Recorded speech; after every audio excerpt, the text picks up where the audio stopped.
Kamera rolling action. So guys, hari ini kita akan ngomongin situasi seperti apa kita tinggal di Ethiopia ini. Persis seminggu yang lalu, pemerintah Ethiopia sudah mengumumkan kasus pertama positif corona. Kemudian setelah Jumat diumumkan, Senin pemerintah mengambil langkah cepat, sekolah ditutup, keperluan publik semua di-cancel. Nah, kita akan ngomongin sekarang adalah seperti apa kita warga Indonesia di Addis Ababa, Ethiopia ini menghadapi situasi seperti ini. Kita akan mulai dengan di sini ada rekan kita Bapak Saudara Rafki. Beliau adalah fungsi Pensosbud di Kedutaan Besar Indonesia di Addis Ababa. Kemudian ada Saudara Akbar, beliau adalah staf Pensosbud. Saudara Rama, staf fungsi politik di Kedutaan Indonesia. Kita akan mulai dulu pertama dari Saudara Rafki. Mungkin bisa menceritakan sebagai fungsi penerangan, Anda harus bisa menjelaskan dengan lebih baik. Seperti apa kondisi saat ini seperti di sini sejak berkembangnya pandemi corona ini? Sejak minggu lalu, sejak kasus pertama diumumkan oleh pemerintah Ethiopia, ya untungnya pemerintah Ethiopia bergerak cukup cepat menanggapi wabah ini. Sekolah diliburkan, kegiatan-kegiatan yang mengumpulkan massa juga ditunda sampai situasi kembali normal, termasuk kegiatan-kegiatan kita di KBRI. Itu merupakan langkah yang sangat tepat untuk menghindari penularan virus. Sementara untuk kehidupan sosial di sini, kita juga bersiap ya apabila terjadi hal-hal yang tidak diinginkan. Jadi kita udah mulai memperbanyak stok makanan karena ini Ethiopia ini negaranya landlocked, mayoritas kebutuhan hidup itu impor. Seandainya terjadi hal-hal yang tidak diinginkan, ya kita siap dengan bahan makanan. Tapi ya semoga tidak ada. Semoga tidak, tapi ya kita bersiap. Jadi sebagai informasi juga di sini kita bervariasi, sudah berapa lama tinggal di Ethiopia, jadi pengalaman masing-masing mungkin berbeda. Seperti Rafki sudah dari Agustus tahun 2019, 6 bulan, Akbar Februari 2018. Februari 2018, sekitar 2 tahun lebih. Saya Juni 2016. Juni 2016, hampir 4 tahun. Saya sendiri 1,5 tahun di sini. Jadi di luar isu pandemi ini, kita akan mix apa yang sebenarnya pengalaman kita hidup di Ethiopia with or without pandemi. Mungkin Saudara Rama bisa mulai seperti apa out of pandemi konteks. Seperti apa sih hidup di Ethiopia ini? Sudah 4 tahun nih. Sudah lepas dari pandemi, sebenarnya hidup di Ethiopia itu aman ya. Yang pertama pasti. Mungkin kalau dibandingkan sama pertama kali, ini santai aja kan? Pertama kali gue datang, itu lebih aman. 2016, 2017, 2018, 2019 sudah ada mulai isu kriminal, tapi masih sedikit lah dibandingkan sama Afrika yang lalu. Terus kalau soal kebutuhan, ya di sini tuh karena hard currency, jadi ya barang itu kadang ada di supermarket, kadang tidak. Mungkin bapak-bapak sudah ngalamin semua kalau soal itu. Jadi kita nyari Nutella, Nutella itu bisa kadang ada, 4 bulan kemudian nggak ada, itu ada lagi. Merek ganjil. Iya, iya. Chicken nugget juga ini nggak di endorse, nggak di endorse, nggak disebut. Nutella. Belum disebutin ya, Tapi khusus untuk penanganan corona ini menurut saya pemerintah Ethiopia memang cukup sigap, cukup cepat. Dia mungkin sedikit latar belakang, mungkin karena ada mereka punya sejarah sebagai negara yang otoriter. Betul. Jadi ketika pemerintah ambil langkah itu, katakanlah berbau otoriter, warga akan dengan cepat, dengan kesadaran mungkin di bawah kesadaran mereka akan mengikuti menurut apa dikatakan pemerintah. Tapi soal Addis Ababa dulu, soal Ethiopia dulu di luar konteks pandemi, menurut lu Bay, seperti apa sih dalam konteks biaya hidup?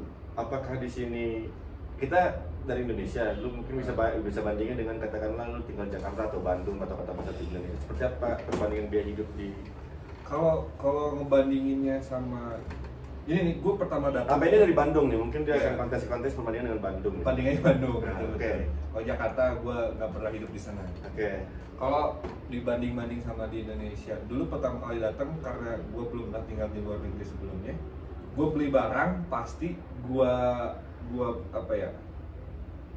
Gue rupiahin. Oke. Misalkan katakanlah gue beli korek di sini, korek itu harganya 5 ber, itu pasti gue rupiahin. Berarti 5 ber itu sekitar 2.500 kurang lebih. Apa-apa kayak gitu kan. Nah, kalau konteksnya kita bicara lebih mahal mana, kalau caranya kayak tadi, itu pasti akan lebih mahal di sini, Pak. Pasti akan beli sebenarnya. Sebetulnya kalau untuk biaya makan dan sebagainya sih terjangkau di sini, standar lah. Terjangkau. Gitu. Cuma Tapi- ya karena kita orang Asia, makannya juga restoran Asia, yang mana di sini juga itu makanan asing. Langka ya, makanan langka. Ya juga. agak mahal kalau untuk Ya. konteks dengan mata uang sini gitu, mahal. Ya, Tapi sebagai yang punya pengalaman tinggal di luar Indonesia, misalnya kita pernah tinggal di Wina, ibu kota Austria, 3 tahun. Hal pertama yang gue bandingkan adalah harga kontrakan. Oh iya, Semua sama gila di sana. Iya. Semua Gila-gila. Itu gak masuk akal di sini. Ini kota di Afrika, kontrakan gua katakanlah luasnya sama, apartemen di Wina dan di sini, harga di sini lebih mahal. Itu yang bagi gue sih hidup di sini mahal sebenarnya. Iya. Sebagai foreigner, sebagai orang asing. Iya sih. Karena biar teman-teman tahu juga, UMR di sini, UMR ibu kota di sini cuma sekitar rata-rata 3.000 ber. Kalau dirupiahkan 1.200.000. 1.200.000 sampai 1.500.000 itu UMR ibu kota. Artinya dengan pendapatan segitu orang lokal sebenarnya bisa hidup. Tapi kemudian kita sebagai foreigner seperti ada diskriminasi bahwa apa-apa yang dibeli foreigner, apa-apa yang disewa foreigner akan lebih mahal dari harga sebenarnya. Iya sih. Nah itulah kemudian kita perlu berteman banyak dengan orang-orang lokal. Nah mungkin Akbar juga bisa share soal pertemanan dengan orang lokal seperti apa. Apakah mereka cukup membantu misalnya dalam hal kata mencari sumber-sumber yang Wah ngebantu banget mereka. tuh. Pada dasarnya sih mereka orang baik, cuman ya tengil. Iya. Tengil. Mereka bangga banget kan nggak pernah dijajah, tapi ya Iya. dasarnya mereka baik lah, ngebantu lah. Ya mereka sangat bangga dengan sejarah itu. Gue kan ngajarin mereka buat ceng-cengan. Buat teman-teman di Indonesia mungkin ini belum pernah ngerasain internet di blok 6 bulan. Nah itu juga tuh. Kemarin sih sempat Sabda Indonesia soal kasus Cuman Papua, WhatsApp aja. Iya. Itu juga cuma jam kan? Iya hari. Hari ya? Dengan hari. Ada berapa hari Papua dibuka semuanya, tapi nggak sampai bulan ini. Nah, di sini 6 bulan. Nah, info juga di sini tuh di Indonesia banyak pilihan provider, ada 5, 6, 8 kita punya di Indonesia sih cuma satu. Apa namanya? Ethio Telkom. Bilong tuh Pemerintah. Jadi Dan kalau ada percayalah, apa-apa itu bapuk banget. dan harga juga gua sebut merek nggak apa-apa lah. Di Indonesia gua langganan unlimited IndiHome 10 MB. Dan saya cuma awal gua ambil sekitar 3.000, kemudian naik itu Telkom ini nggak jelas nih naikin harga sembarangan. Pokoknya pada akhirnya di akhir sebelum gua putus kemarin sebelum pindah ke sini udah sampai 5.000 6.000 pokoknya per bulannya. Nggak pernah gua upgrade, nggak pernah gua apa tetap 10 MB, tapi bill per bulan naik terus. Tanpa ada pemberitahuan tuh Telkom lo. Oke. 10 MB 5.000 katakan harga terakhir segitu. Di sini gua sewa 2 MB unlimited juga, harganya 2.000 ber, which is Ya, 1 Juta juta dong. rupiah. 2 MB tuh 1 juta, di sana 10 MB 500.000. Tapi So ya itu salah satu perbandingan menurut gue yang bikin sini mahal. Nggak tahu apa yang bilang sini murah ya, dia Gua kan orang konteksnya- kaya dari sananya, Gua kan pemilik konteksnya pesantren, Gua konteksnya makanan. pemilik kontrakan.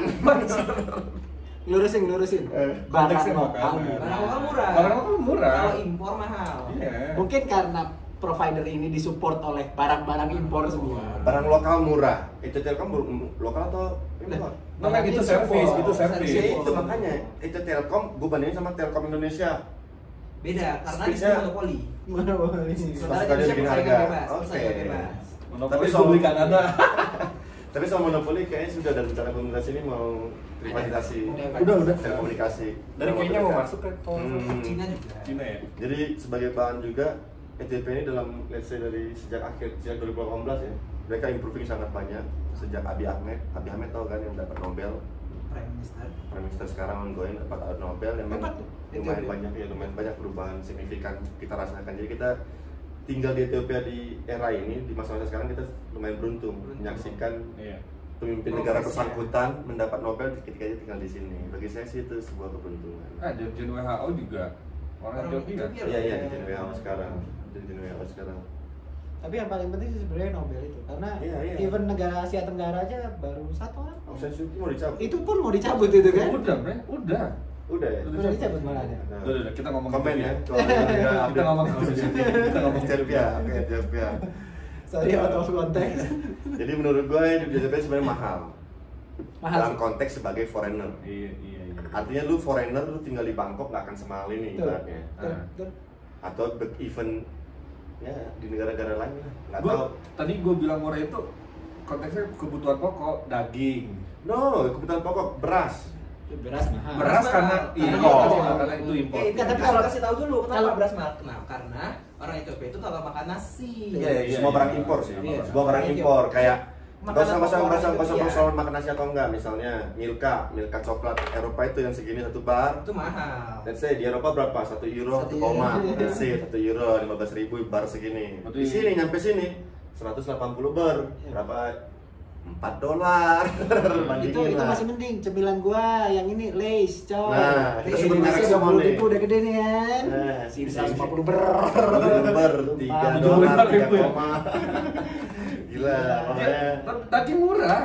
Daging murah. Daging murah. Iya, ada hasil pertanian juga Sapi, murah. sapi 1 kilo itu cuma 100 ber, berarti sekitar 40.000 50.000 ya, 40 sampai 50.000 itu 1 kilo. Ya, produk-produk lokal murah. Ikan lebih mahal tapi. Iya, karena dia- mereka nggak dia punya budaya lokal. makan ikan. Iya sih. Punya laut. Karena ini landlocked, mereka nggak punya laut, mereka nggak punya budaya makan ikan. Jadi pernah ada cerita yang kita mancing. Nah, Kita mancing daerah apa namanya? Saudara. Saudara. Ada sungai kecil. Itu berapa kilo dari Addis Ababa? Itu 90, enggak 90 kilo. Masa? 90 banget, kilo. coy. Enggak. 40 kilo itu kalau dari Dukem. Dukem Ditambah- 25. Dari Dukem aja 40 kilo, Tariat bilang. Oh, dari Terus Dukem ke saudara. dari Tambah Dukem. Dukem sini ada yang 75. 70 Ya. kilo kayak saudara. Kita pernah mancing di sana nih. Diajak sama teman kita GM perusahaan apa dia? Bino 9 Sabun. Sponsor. Jadi di sini ada beberapa perusahaan Indonesia, B29 Sabun, Indomie. Indomie, sama tekstil. Tekstil, Ada perusahaan tekstil tapi tekstil di kota lain. Kota, iya. 4 jam 5 jam dari sini. nah, GM-nya B29 nya doyan mancing, jadi kita pernah diajak, kita mancing ke saudara waktu itu. Nah, kita mancing, orang-orang lokal lihat kan, dan kemudian mereka amazed bahwa manusia dengan alat seadanya bisa nangkap ikan. Bisa nangkap ikan, Iya sih. itu amazed mereka tuh. Gua, iya sih. lu selama ini ngapain aja sih di sungai ini ada ikan, lu nggak bisa proses, nggak punya Malah banyak, olah. ikannya banyak gitu. Ikannya banyak. banget. Kelihatan bahwa sungai itu nggak pernah diolah, nggak pernah di Eksploitasi. eksploitasi sama mereka, ikannya banyak. Lu taruh dikit, tek, lolos, oke, tapi dapat banyak ikan. Nah, sampai ada kesempatan ada orang lokal minta ikan ya? Iya, Siapa? orang-orang ke gua. Ke lu ya, ceritain gimana dia minta ikan. Iya, pas dapat ikan apa sih itu ya? Semacam ikan nila lah, Iya, tilapia di sini. Namanya tilapia di sini. Iya, ikan Semacam nila itu. lah kalau di kita nila atau mujair lah itu. Mujair ya mungkin. Itu orang-orang lokal nyamperin gua, dia minta terus dia bilang, lu gimana cara masaknya ke gua, dia nanya gitu kan ke gua. Ya gua bilang gua goreng atau gua bakar. Ini orang kagak, Pak, Dimakan bentar. dimakan mentah. Terus dia bener-bener yang pakai tangan, Di black. pakai tangan, dibuka kayak belah durian. Terus dia dimakan. Gue bingung, anjir, kata lu kalau sushi sih enak ya, cuma ini kan dicuci belum masih hidup. Ama apa sih ini tuh namanya? Insang. Insang Insang dimakan. dimakan. Ah, Iya. insang dimakan ya? Iya, kagak. Bumbu kali sama dia itu. Ini benar-benar Jadi ada rasa. benar-benar yang asal cuma mati kali ya, cuma dibuka gitu, terus dia makan kayak makan apel, Kayak makan mangga di kita. kayak makan mangga, digerogotin Tupas gitu. sedikit langsung makan, gila ya. Sakti. Orang sini sakti sih. Yoi. Biasa makan daging mentah soalnya. Iya, iya. Mereka ada budaya makan daging mentah. Ya, maksudnya ada beberapa kafe makan daging mentah. Lu pernah makan daging Belum, mentah? belum. Saya udah kan ini ngabisin punya kamu. Itu restoran Prancis, beda Iya. cerita. Tapi kan daging mentah di Indonesia. Masih udah diajak sama temen gua. Ada temen gua kontraktor di sini, dia, ayo ke gua bawa lu makan daging mentah. Oke, kalau gua makan cuma satu piece nggak apa-apa, jangan sakit hati ya. Oke katanya, nggak apa-apa, nanti nyoba. Gua akan nyoba sih. Tapi ada video berikutnya soal itu. Ntar ada challenge makan daging mentah. Kalau positifnya Pak, bahas dong positifnya itu. Positifnya di sini. Iya. Positif di sini banyak nih, banyak asli. Nih, salah satunya nih. Ini. Nih, kopi Ethiopia. Iya sih, kopi Salah juga. satunya nih, paling utama bagi gue ini. Gue udah minum ini. Kemudian memang gue stok dari Indonesia, kopi-kopi Indonesia. Sebut merek lagi nih, kapal api misalnya. Oh, sebenarnya. Kopi-kopi Indonesia nyampe sini, aduh. Ada papanya. Obat kangen doang, obat paling. Even gue gak pernah buka lagi. Tes Gue gak action. pernah buka lagi sama kopi lokal, Tapi kopi Ethiopia. orang sini doyan loh, Pak. Iya, karena mereka nggak pernah ngeproses. Masalah Iya, di sini iya. mereka nggak tahu. Ini satu hal nih agak mengagetkan nih. Heran gua. Acara di Wisma di KBRI ngundang orang lokal, salah satu hidangannya ada pisang goreng. Di depan gua orang Ethiopia makan, digigit sekali. Oh ini pisang, pisang bisa digoreng. Iya, sering. Jadi mereka masih kurang kreatif memproses makanan. Nggak kayak kita. Mereka nerima aja Iya, nggak ada iya. yang dimakan.